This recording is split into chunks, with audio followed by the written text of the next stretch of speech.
Hyderabad కుకట్పల్లిలోని journalist Rahul Pradeep అందరికీ స్ఫూర్తిగా నిలుస్తున్నారు.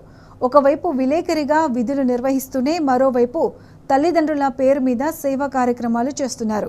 జన్మనిచ్చి ప్రయోజకుని చేసిన వారి జ్ఞాపకార్థకంగా నిత్యం ఉచితంగా మజ్జిగ పంపిణీ చేస్తున్నారు. తన స్నేహితులతో కలిసి నెల రోజులుగా 1000 మందికి చల్లని మజ్జిగ అందిస్తున్నారు. జీవితాన్ని ప్రసాదించిన తల్లిదండ్రుల కోసం తనకు తోచిన విధంగా సేవ చేయాలని ఆలోచనతో రాహుల్ ప్రదీప్ ముందుకెళ్లడం పట్ల స్థానికులు హర్షం వ్యక్తం చేస్తున్నారు.